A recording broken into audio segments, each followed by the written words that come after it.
Në kompaninë Vezshari, brenda ditës prodhohen rreth 100.000 kokra vezë, ndërsa për një vit mbi 30 milion.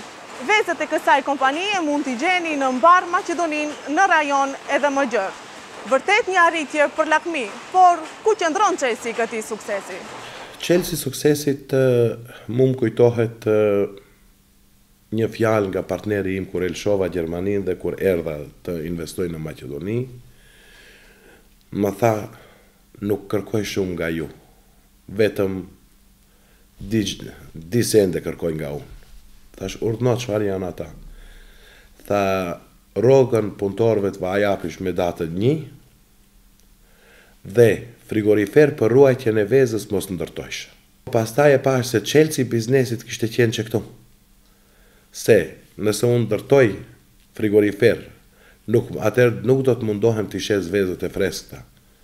Do të rrinë frigorifer, vezët kur rrinë frigorifer nuk ke para dhe pastaj se ne jep edhe rrogën me datën 1.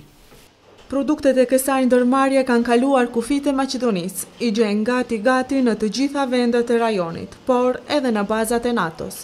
Shumicën e prodhimit që e kemi plasojmë në Maqedoni. Mirë, po tepricat që i kemi, ko pas kohë eksportojmë në Bosnë, Malci, Serbi, Kroaci për momentin jo, Shqipëri, Kosovë dhe risia më e re është që tash kemi filluar që të furnizojmë ushtrinë amerikane apo NATO në Kosovë me vezë dhe në Afganistan në Kabul.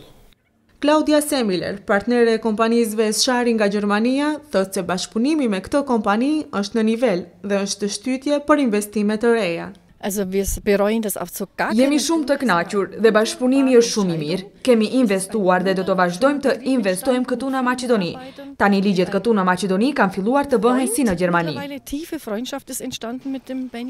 Ndërkaq, kompania Vezshari në shkurt të këtij viti ka ngritur edhe centralin për prodhimin e biogazit, që është ndërmarrja e parë e tillë në Maqedoni. E mira e kësaj është që ne grumbullojmë të gjitha mbeturinat që dalin së pari nga Vezshari, plehin e pulave, mbeturinat e fermave për rreth i marrim gjithashtu i shfrytëzojmë, mbeturina rushi, hirën e gjathit nga qumshtorët për rreth që i kemi që deri sot janë hudhur në përfusha dhe në përreka, kur sot mlidhet ajo nga kompania Elektroshari dhe prodhohet energji elektrike. Ferma e puleve për prodhimin e vezëve Vezshari dhe fabrika për prodhimin e produkteve nga mishi i pulës dhe gjedhit leker kanë filluar punën në vitin 2002 me një kuadër me kualifikim të lartë prej 30 të punësuarish. Tani në Vezshari kanë gjetur vende mbi 100 të punësuar. Mirëtrajnimi dhe teknologjia më bashkëkohore kanë bërë që për të dëgjohet përtej kufive të Maqedonisë. Cilësia, thonë në këtë ndërmarrje që ndodhet në fshatin Trebos të Tetovës, thënë të gjitha paragjykimet.